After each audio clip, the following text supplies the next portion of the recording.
Bienvenue au cours de rattrapage. Dans cette vidéo, pour les premières spé, on va parler du tableau d'avancement, en fait de l'avancement de façon générale.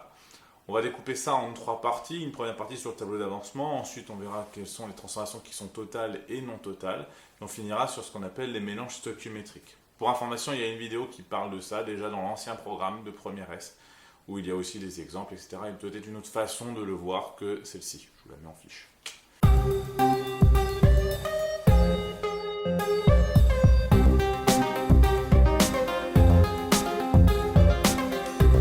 Une réaction, en fait, c'est pas instantané. En réalité, une réaction chimique, ça avance au cours du temps. Il y a les réactifs qui réagissent pour former des produits, et ça se fait, ça se fait pas en un éclair, bien sûr. Ça peut aller très très vite, comme ça peut aller très lentement, mais c'est juste des chocs entre des molécules ou des ions, etc., qui vont réagir et former des produits.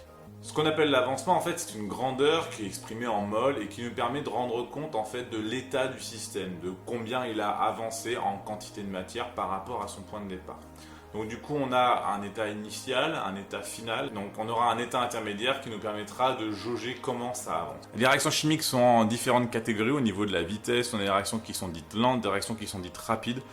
Rapide, en fait, c'est quelques secondes, maximum une minute ou deux, et puis au-delà, on va considérer que c'est une réaction lente. Et on a aussi des réactions qui sont extrêmement lentes, ce sont celles qui prennent plusieurs jours, plusieurs heures déjà, c'est déjà pas mal. Alors pour décrire l'avancement, on va utiliser le tableau d'avancement. Il va nous permettre donc de décrire l'avancement au fur et à mesure de déroulement de la réaction. Tableau d'avancement, bon, je vous en donne un exemple ici. Donc il se comporte de telle manière qu'on a une équation de réaction, bien sûr, puisque c'est sur une réaction chimique. On aura un tableau d'avancement qui sera propre à chaque système chimique. Dans ce tableau d'avancement, on va indiquer un maximum de choses. Déjà, on va partir des différentes constituants du mélange, donc les réactifs et les produits. Et puis ensuite, on va faire une colonne avec l'état dans lequel on est, initial, intermédiaire et final, et l'avancement correspondant. À l'état initial, on a un avancement nul, à l'état final, on a un avancement maximum. Et ensuite, on va remplir chacune des cases avec les quantités de matière correspondantes. Alors pour la première ligne, les quantités de matière, on les aura grâce notamment donc au calcul sur les quantités de matière. Donc je vous rappelle les formules qui vous aident à l'avoir, vous pouvez les retrouver dans une vidéo correspondante. Une fois notre première ligne remplie, il faut regarder les coefficients stoichiométriques qui sont devant les réactifs et les produits pour savoir comment on va remplir la deuxième. À chaque instant, une molécule de quelque chose va réagir avec peut-être une autre, peut-être deux, peut-être trois. Pour ça, on regarde les coefficients stoichiométriques. Alors si je prends cette équation de réaction-là que j'ai pris, j'ai pris la combustion du méthane, c'est assez simple. Une molécule de méthane va réagir avec deux molécules de dioxygène. Donc du coup, à chaque instant, il y a X molécules de méthane et 2X molécules de dioxygène qui vont disparaître. On peut donc du coup écrire que la quantité de méthane à l'avancement X, c'est N0 moins X. Tandis qu'à l'avancement X pour le dioxygène, ça sera N0 moins 2X. En fait, on en a bien une pour deux. Et de l'autre côté, les produits, ils sont formés aussi de la même manière. C'est-à-dire que de l'autre côté, on a un CO2 et deux H2O. Donc du coup, à chaque instant, on aura la quantité de matière de CO2 initiale, souvent égale à 0, mais ce n'est pas toujours le cas, plus X, et pour l'H2O, plus 2X. À la fin, on remplace X par X max, et ce X max là, on va chercher à le déterminer dans la suite. L'avancement maximal, c'est la plus petite des valeurs pour laquelle on a un des réactifs qui est devenu nul, qui est donc le réactif limitant.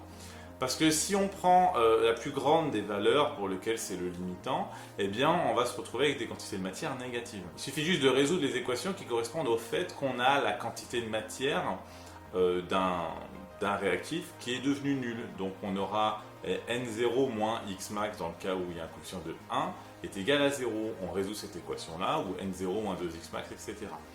Et on voit à quel moment lequel des deux X max est le plus petit, et ça sera lui l'avancement maximal. Ce qui implique qu'il restera probablement des réactifs dans le système chimique à la fin de la réaction. On pourra, notamment grâce à la suite, ce qu'on verra sur les titrages, déterminer ce qui est l'avancement final, c'est-à-dire la quantité de matière finale restante réellement, et on remarque que si l'avancement final il est égal à l'avancement maximal, on a donc une réaction qui est totale. S'il est inférieur, on a une réaction qui n'est pas totale. Et la dernière étape, c'est de réaliser ce qu'on appelle le bilan de matière. Le bilan de matière, en fait, c'est les quantités de matière qu'on a à la fin de la réaction, que ce soit au niveau des réactifs et des produits. Si on a l'avancement final et qu'il n'est pas même à l'avancement maximal, on utilisera l'avancement final. Sinon, on utilisera l'avancement maximal. À partir de là, on peut même vous demander la masse de ce qui reste à la fin, ou la masse de ce qui a été produit, ou le volume, suivant ce que c'est. Un mélange dit stoichiométrique si en fait les quantités de matière étaient telles qu'au départ, eh bien, elles étaient dans les bonnes proportions. On appelle ça aussi un mélange dans les proportions stoichiométriques, d'où le nom. Ce mélange stoichiométrique, la particularité, c'est qu'à la fin, et si on avait les bonnes proportions de réactifs, eh bien à la fin, on n'aura plus de réactifs. Si par exemple, je reprends mon exemple avec du méthane et du dioxygène, si au départ, on a 2 fois plus en quantité de matière de dioxygène par rapport à du méthane, eh bien on aura ce qu'on appelle un mélange stoichiométrique. À la fin, les quantités de matière seront nulles. Pour trouver ce qui est le rapport entre les mélanges stoichiométriques, si on prend une équation de réaction qui donne petit a fois grand A étant une espèce chimique, et petit a étant un nombre stoichiométrique, plus petit b fois grand B, même raisonnement, eh bien on aura les quantités de matière finales qui doivent être égales à N0 de grand A divisé par petit a, qui est égal à N0 de grand B divisé par petit b. Et ainsi, eh bien, on aura bien à la fin une quantité de matière qui sera nulle pour les deux réactifs, un avancement maximal qui sera le même pour les deux réactifs. Et bien sûr, tout ce qui est espèces spectatrices, elles seront encore là, puisqu'elles n'ont pas été consommées. Il nous restera des produits, mais on n'aura plus de réactifs. Donc voilà, c'est fini pour ce cours de rattrapage pour les premières spé sur le tableau d'avancement. C'est une notion qui est assez importante. Vous pouvez vous abonner à la chaîne en allant par ici. Vous pouvez suivre la playlist des premières spé qui augmente de jour en jour, presque. Laissez des commentaires si vous avez des questions. Je vous laisse avec une citation de Jacques Prévert. On peut aussi faire de la poésie. La meilleure façon de ne pas avancer est de suivre une idée fixe.